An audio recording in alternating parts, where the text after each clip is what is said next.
A arte de aproveitar as próprias faltas. Parte 1. Conhecimento das próprias faltas. Capítulo 1. Não nos admiremos das nossas imperfeições. Misérias humanas. Nunca o homem decaído se pôde habituar à sua miséria, e isso, que sobremodo o honra, constitui ao mesmo tempo o seu tormento. Príncipe, esbulhado do seu poder e derrubado da sua posição pela queda dos seus primeiros pais, conserva, todavia, no mais fundo do coração, o sentimento da sua nobreza de origem e da inocência que devia ser o seu apanágio. De cada vez que cai, reprime a custo uma exclamação de surpresa, como se lhe houvesse sobrevindo acidente extraordinário. Disse lá Sansão, privado da sua força pela mão pérfida que lhe cortara os cabelos. Surge, bradam-lhe, os filisteus estão aí, e ele se ergue, imaginando como dantes encher de terror os seus inimigos, sem se lembrar que o vigor doutrora o havia abandonado. Juízes 16, 20. Por mais nobres que sejam em nós as raízes desta disposição, são funestos demais os seus frutos para não os detestarmos. O desânimo leva as almas à perdição. Vê-lo-emos em breve, e esse desânimo as invade pelo espanto que se segue à queda e lhe abre caminho. Contra este grande perigo, São Francisco de Sales vai acautelar-nos. A exemplo dos mais eminentes doutores e dos sábios mais ilustres, o santo bispo manifestou sempre extrema compaixão pela fraqueza do homem. Ó miséria humana, dizia ele a cada passo. Ó, quão frágeis somos! Que podemos fazer por nós mesmos se não cair continuamente em faltas? Sente-se em todas as suas palavras e escritos que a alta perfeição a que se havia levado lhe dera a faculdade de emergir um olhar profundo no abismo de misérias e fraquezas, cavado em nós pelo pecado original. Na direção das almas, computava sempre e em muito larga medida a nossa condição de filhos do pecado, que não cessava de recordar as suas ovelhas. Viveis, escrevia ele a uma senhora, viveis, dizei-me vós, sujeita a 1000 imperfeições. É verdade, minha boa irmã, mas não vos esforçais de hora em hora por fazê-las morrer em vós?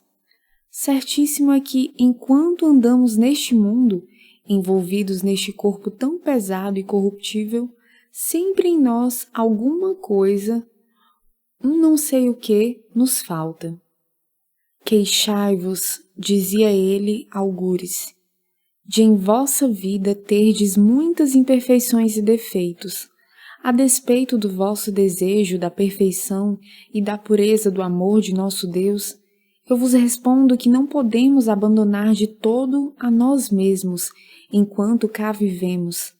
Temos de nos suportar sempre a nós próprios até que Deus nos leve ao céu, e enquanto assim fazemos, não cuidemos que transportamos coisa que valha.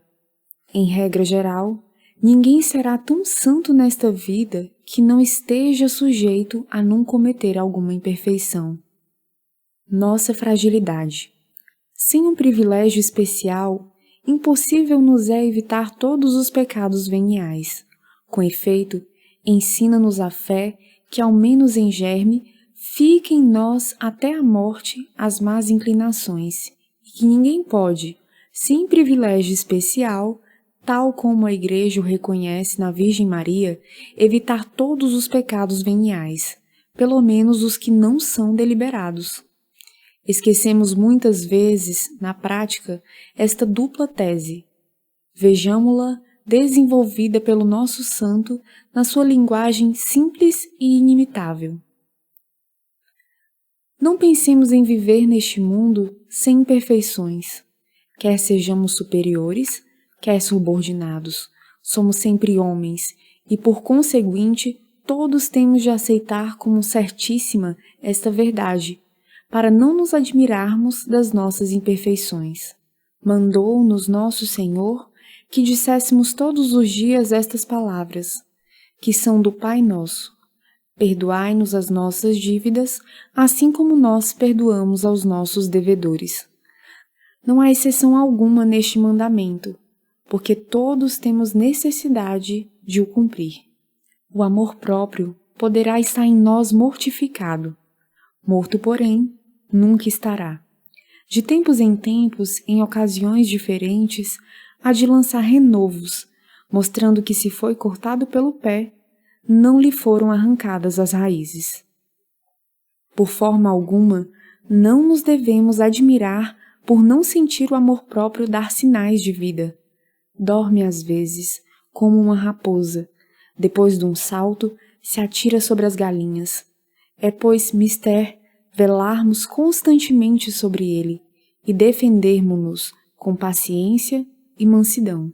Se às vezes desdizemos o que o amor próprio nos fez dizer, ou desfazemos o que nos induziu a fazermos, sinal é de que estamos curados, mas por algum tempo somente, até que venham à supuração novas enfermidades, porque nunca estaremos perfeitamente curados, senão quando estivermos no paraíso.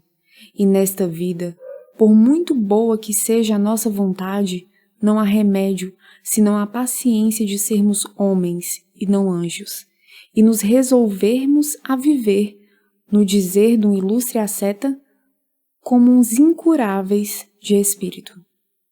Misterioso recinto da alma humana. A nossa alma é como que um misterioso recinto fechado, comparável não raras vezes a uma sala às escuras, cheia de pó e de desordem. Pessoas há, infelizmente, dignas de lástima por sua cegueira, que anos inteiros não iluminam nem expurgam o interior da sua casa espiritual, sob pretexto de que nada há que limpar. Será possível que uma sala com 4 janelas sempre escancaradas e uma porta muito veleira por onde passam diariamente centenas e centenas de hóspedes, será possível que se conserve livre de qualquer poeira e lodo? Esta sala é nossa alma. É a alma de todo homem que trilhar as estradas barrentas deste mundo. 4 janelas tem este recinto, 2 na frente, que são os olhos, e 2 aos lados, os ouvidos. Além disso, uma porta, que é a boca. Pelas janelas dos olhos e ouvidos entram todos os dias centenas, às vezes milhares de fregueses, quer dizer, impressões variadíssimas que dão origem a fantasias, pensamentos, desejos de toda sorte. Ao passo que pela boca saem numerosas palavras e conversas. Além disso, todo o nosso corpo, dos pés à cabeça, é como que uma rede telegráfica, indizivelmente ramificada e em contato permanente com o mundo exterior. Desde a manhã até a noite, não cessam os nervos de transmitir impressões as mais variadas, e tudo isso se introduz nos penetrais da alma. E lá dentro é o incessante vai e vem, um movimento tumultuoso, um contínuo entrar e sair de hóspedes e visitantes, de ideias sem conta, desde que abrimos os olhos para os labores do dia até que os fechemos para o descanso noturno. Será possível que uma casa assim, tão frequentada como a nossa alma, se conserve inteiramente limpa? Sem que se lhe apeguem ao menos uns resquícios de pó? Uns grãozinhos de areia arrastados pelos que entram? E levando ainda em conta a nossa pouca vigilância? Isso num único dia. E os santos? Lemos nas vidas dos santos que eles se consideravam como grandes pecadores. Alguns não acabavam de compreender como Deus os deixava viver neste mundo, como lhes concedia a luz do sol e os bens da terra. Entre eles, alguns havia que costumavam firmar as suas cartas com a assinatura: Fulano, o pecador. São João Batista, intimado a batizar a Jesus, disse que nem era digno de lhe desatar as correias dos sapatos. Por outro lado, há tantos homens mundanos que se julgam isentos de toda culpa e imperfeição moral. De onde é esta diferença?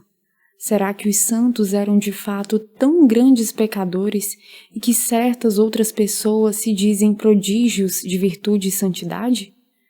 Reparemos o que acontece quando uma réstia de sal penetra num quarto escuro, formando uma faixa luminosa no ar. É interessante observar como neste traço de luz volita uma infinidade de átomos de pó, subindo, descendo, girando, redemoinhando, enovelando-se de mil maneiras como o discreto perpassar das aragens. Apaga-se o raio solar e tudo desapareceu. Já não se vê um só destes grânulos de poeira. Aonde foram? Não existem mais? Certo que sim, ainda se acham suspensos no ambiente, como antes, mas com a extinção da luz tornaram-se invisíveis. É fácil atinar com o sentido da comparação. Este último estado corresponde ao da alma que se julga isenta de faltas, quando de fato as faltas aí estão, embora invisíveis devido à ausência de luzes celestes, à falta de conhecimento próprio. O pecador não gosta de olhar para o interior da sua consciência com medo de encontrar o que possa melindrar o seu amor próprio e a vã complacência das supostas virtudes. A alma do santo, ao invés disso, é como um templo arraiado de luz, iluminado pelo facho da atena reflexão sobre si mesma e pelos raios vindos de cima. Não que ele tenha mais pecados do que o mundano. A diferença está em que tem luz mais abundante e o olhar mais afeito a descobrir os argueiros das imperfeições de cada dia, ao passo que o profano nem dá pelas trancas de faltas gravíssimas. Não é, pois, nada estranhável o estarmos cheios de defeitos, desde que os tinham também os próprios santos. No entanto, nele se observava uma nota característica e essencial, muito embora enxergassem em suas almas inundadas de luz celestial os numerosos e até os menores resquícios de pó. Eles não se admiravam e não desanimavam. À força de um trabalho contínuo, sereno, permanente, procuravam limpar-se de todas as manchas e ainda dos grãozinhos miúdos de areia e de pó. Pediam a Deus constantemente lhes desvendasse os próprios defeitos, para se emendarem e se humilharem. E de fato, ao dar-nos Deus a conhecer as nossas faltas, já significa uma graça bem importante, e Deus nos dá, não a fim de nos exacerbarmos e amofinarmos, mas para que reconheçamos humildemente a nossa extrema fraqueza, a nossa mísera condição, e dominados de uma grande e imperturbável confiança e calma, trabalhemos em nosso constante aperfeiçoamento, tarefa para muitos anos. Os progressos lentos e interceptados de quedas. Sobretudo as almas que principiam a dar os primeiros passos no caminho do aperfeiçoamento interior, São Francisco de Sales se esforça por inculcar o conhecimento prático da fraqueza humana. São estas, com efeito, que, cometidas as faltas, a inexperiência torna mais acessíveis ao espanto e às suas funestas consequências. Perturbar-se e desalentar-se ao cair em pecado, diz muito bem o piedoso autor acima mencionado, não é saber conhecer-se. Vejamos a delicadeza e a graça com que o nosso santo doutor repreende e instrui estas almas. Dizei-me que sois ainda muito sensível às injúrias que vos fazem. Mas, minha querida filha, a que se refere este ainda? Já a muitos destes inimigos vencestes e prostrastes? É impossível que tão cedo sejais senhora de vossa alma e a governeis num modo tão absoluto. Contestai-vos, ganhando de tempos a tempos alguma pequena superioridade sobre o vosso inimigo. A imperfeição há de acompanhar-vos até a sepultura. Não podemos andar sem tocar na terra. O que não devemos fazer é deitar-nos nela e retouçar-nos na lama. Mas nem pensemos em voar porquanto, pintânhos que somos e tão pequenos, ainda não temos asas. Foi São Paulo purificado num só instante, como foram também Santa Madalena, Santa Catarina de Gênova e Santa Pelágia e outros mais. Mas uma transformação tão repentina é na ordem da graça milagre tão grande e extraordinário como é na ordem da natureza a ressurreição do morto. A tanto não devemos pretender. A purificação ordinária, tanto do corpo como do espírito, só se faz pouco a pouco, a custo e com vagar.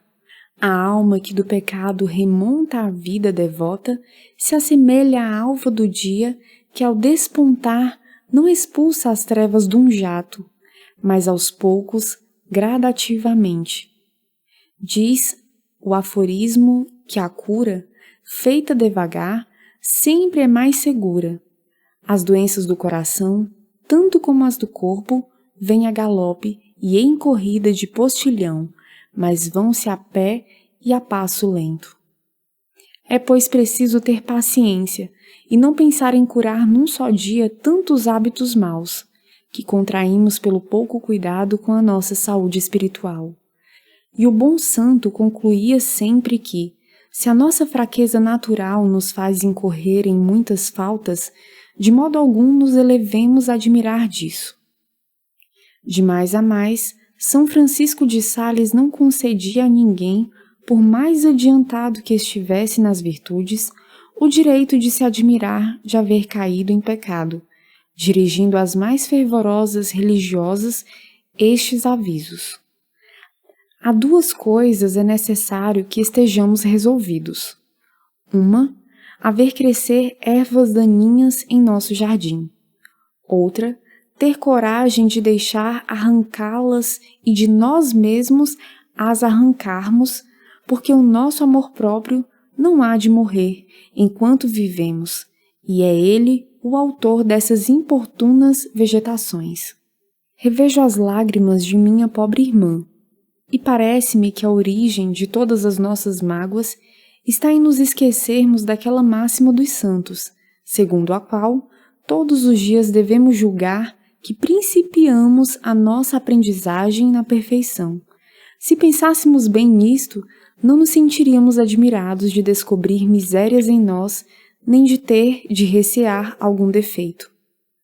Perguntais, como poderíeis prender o vosso espírito a Deus, de tal modo que nada o pudesse soltar nem separar? Duas coisas para isso são necessárias: morrer e salvar-se, porque só depois disto não haverá mais separação, e o vosso espírito poderá ficar indissoluvelmente apegado e unido a Deus. Recomecemos. Bem diz São Francisco de Sales que a origem de todas as nossas mágoas está em nos esquecermos daquela máxima dos santos, segundo a qual todos os dias devemos julgar que principiamos a nossa aprendizagem na perfeição. Efetivamente, a perfeição, em grande parte, é uma questão de recomeçar, definição sumária e ao mesmo tempo relativa. É lógico, recomeçar cada dia humildemente sem despeito, com confiança e ardor, recomeçar a tarefa tão interessante e tão ingrata às vezes do próprio aperfeiçoamento, tudo isto exige uma não pequena medida de boa vontade. Como, porém, no céu triste de um inverno que acabou, Deus faz surgir o sol radioso para recomeçar a florida estação da primavera. Assim, em nossas almas, surge também o sol da graça. se nos voltamos para Deus. São Francisco de Assis, às vésperas da morte, ele, o êmulo dos serafins, dizia ao seu irmãozinho Frei Leão: meu irmãozinho, quando, pois, amaremos verdadeiramente ao bom Deus? Vamos, comecemos a fazer alguma coisa para ele. Recomecemos, pois, cada dia nossa vida de fé, de luta, de confiança, de paciência, de devotamento, de amor divino. Recomecemos corajosa e confiantemente, pois que o recomeçar nos levará à perfeição. Há nos conselhos do nosso Santo Doutor uma suprema consolação para as almas que seriamente desejam agradar sem reserva a Deus e se dedicam ao seu serviço por íntimas comunicações. Julgam-se elas mais indesculpáveis que as outras nas infidelidades que involuntariamente cometem, e parece-lhes que as suas quedas deverão causar-lhes maior admiração. E, todavia, não é assim que o entendem os mestres da vida espiritual. Frequentemente, nota o Padre Grou, as nossas quedas resultam da rapidez da carreira. O ardor que nos impele não nos dá tempo de tomarmos certas precauções. As almas tímidas e precavidas, sempre desejosas de saber onde põem os pés, sempre a dar voltas para evitar um passo em falso, constantemente receosas de se mancharem, não avançam tão depressa quanto as outras, e surpreende-as quase sempre a morte no meio da sua carreira. Não são mais santos os que cometem menos faltas, mas sim os que têm mais coragem, mais generosidade, mais amor e fazem maiores esforços sobre si mesmos, não receando escorregar, cair até se manchar um pouco, contanto que avancem. São João Crisóstomo dizia a mesma coisa por outros termos. Se um soldado fica na refrega, deixa-se ferir e abater um pouco às vezes. Não há quem, tão duro ou tão ignorante das coisas da guerra, disso lhe faça um grande crime. Só não são feridos os que nunca se lançam nos combates. Os que mais ardidos se atiram contra o inimigo são os que mais recebem os golpes do combate. Quedas graves. Dever-se-ão aplicar até mesmo ao pecado mortal as reflexões deste capítulo e recomendar às almas gravemente culpadas que não se admirem das quedas que as privam da amizade de Deus? Ousará São Francisco de Sales ter para elas a mesma linguagem como para os corações generosos, aos quais se dirigia até agora? Escutemos. Meu caro Teótimo, pasmam os céus, tremem de pavor as suas portas e os anjos da paz ficam tomados de espanto em face da estupenda miséria do coração humano, que para se prender a coisas tão deploráveis abandona um bem tão amável. Mas já viste esta pequena maravilha que todos sabem sem lhe conhecerem a razão? Quando se abre um tonel bem cheio, ele não deixará sair o vinho, se por cima se lhe não deixar entrar o ar. Certamente nesta vida mortal, ainda que as nossas almas abundem em amor do céu, jamais dele estarão tão cheias que pelas nossas fragilidades esse amor não possa sair.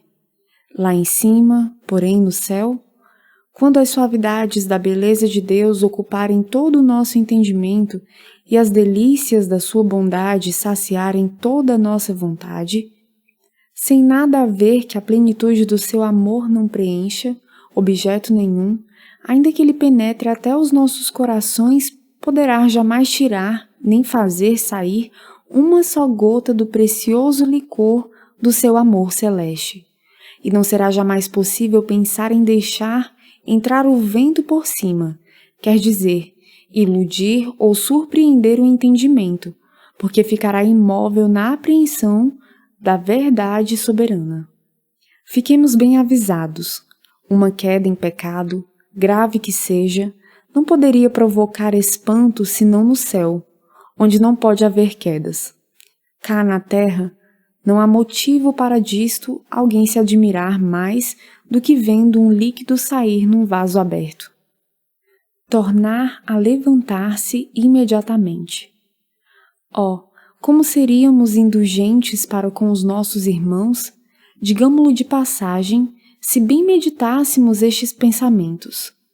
Como nos identificaríamos com a paciência inefável daquele que antes de investir os seus apóstolos do poder de remitir os pecados, lhes recomendava que perdoassem não 7 vezes, mas 70 vezes 7. Sem dúvida, esta indulgência com relação às faltas, próprias assim como as alheias, não deve ir ao ponto de as olhar com indiferença, mas uma coisa é não se admirar delas, outra é não as detestar e reparar. O lavrador não se espanta ao ver as ervas daninhas destruírem a sementeira, mas por isso terá ele menos cuidado de arrancá-las? Assim também, depois de haver dito em sentido absoluto e sem excetuar os pecados mortais, quando incorrerdes em alguma falta, não vos admireis. E se bem soubéssemos quais somos, em vez de nos admirarmos de nos ver em terra, pasmaríamos ao pensar como podemos permanecer em pé. Objurga-nos São Francisco de Sales, a que não nos deitemos na terra, nem nos retoucemos na lama em que caímos. E acrescenta, se a violência da tempestade às vezes nos perturba um pouco o estômago e a cabeça nos traz algumas vertigens, não seja isso motivo de espanto. Antes, tão depressa como pudermos, retomemos a respiração e ânimo para proceder melhor. Quando caíres, levanta-te com uma grande placidez, humilhando-te profundamente diante de Deus e confessando-lhe a tua miséria. Mas sem te admirares da queda que deste, pois que há de extraordinário em que a enfermidade seja enferma, a fraqueza fraca e a miséria miserável. Detesta sim com todas as forças a afronta feita à divina majestade, e depois, com uma confiança inteira e animosa em sua misericórdia, volta ao caminho da virtude que havias abandonado. Este último texto deixa ver bem quais as disposições supremamente salutares que, em lugar do espanto, devemos excitar em nós após as quedas. Conhecer a nossa abjeção, que é o primeiro grau da humildade, dela falaremos na segunda parte desta obra. Por agora, tendo estabelecido que a consciência das faltas próprias não deve causar-nos admiração, demonstraremos que muito menos ainda deverá nos perturbar.